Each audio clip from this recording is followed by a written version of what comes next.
एक बार की बात है, बुद्ध कहीं प्रवचन दे रहे थे। अपना प्रवचन खत्म करने के बाद आखिर में बुद्ध ने बस इतना ही कहा कि जागो, समय हाथ से निकला जा रहा है। बुद्ध का प्रवचन समाप्त हो चुका था और सभा भी विसर्जित हो चुकी थी।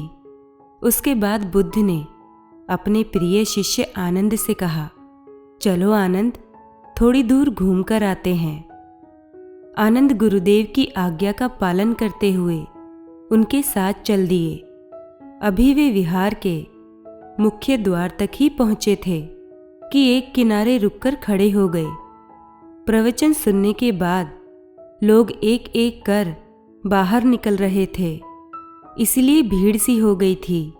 अचानक भीड़ से निकलकर एक स्त्री गौतम बुद्ध से मिलने आई। उसने कहा, तथागत, मैं एक नर्तकी हूँ। आज नगर के श्रेष्ठी के घर मेरा कार्यक्रम पहले से ही तय था, लेकिन मैं उसे भूल चुकी थी। जब आपने कहा कि समय हाथ से निकला जा रहा है, तो मुझे तुरंत इस बात की याद आई। धन्यवाद तथागत। इतना कहकर वो स्त्री चली गई और उस स्त्री के चले जाने के बाद एक डकैत बुद्ध की ओर आया। उसने कहा, तथागत, क्योंकि मैं आपसे कोई बात छुपाना नहीं चाहता, इसलिए मैं आपको ये बता रहा हूँ।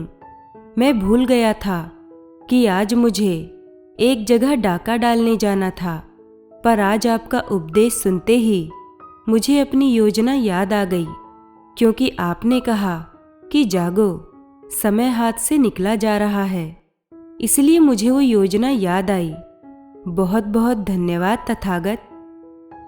इसके बाद धीरे धीरे चलता हुआ एक बूढ़ा आदमी बुद्ध के पास आया।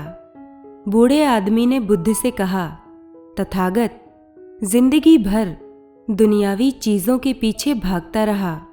अब मौत का सामना करने का दिन नज़दीक आता जा रहा है। अब मुझे लगता है कि सारी जिंदगी यूं ही बेकार हो गई। आपकी बातों से आज मेरी आंखें खुल गईं। आज से मैं अपने सारे दुनियावी मोह छोड़कर निर्वाण के लिए कोशिश करना चाहता हूँ। इतना कहकर वो बूढ़ा आदमी भी चला गया और सब लोगों के चले जाने के बाद बुद्ध ने अपने शिष्य आनंद से कहा, देखो आनंद, आज सभा में कितने सारे लोग आए थे और उन सभी लोगों को आज मैंने एक जैसा ही प्रवचन दिया, लेकिन प्रवचन सुन रहे हर व्यक्ति ने उसका अलग अलग मतलब निकाला।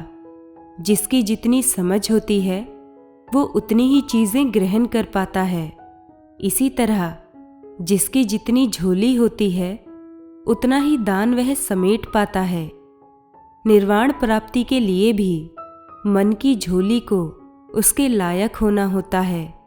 इसके लिए मन का शुद्ध होना जरूरी है, तभी तुम ज्ञान को समेट पाते हो, अर्थात ज्ञान प्राप्त कर पाते हो।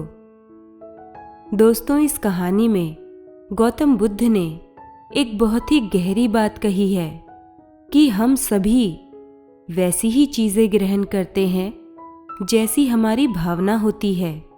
हम किसी भी चीज़ को किस तरह से देखते हैं ये हमारी भावना पर निर्भर करता है।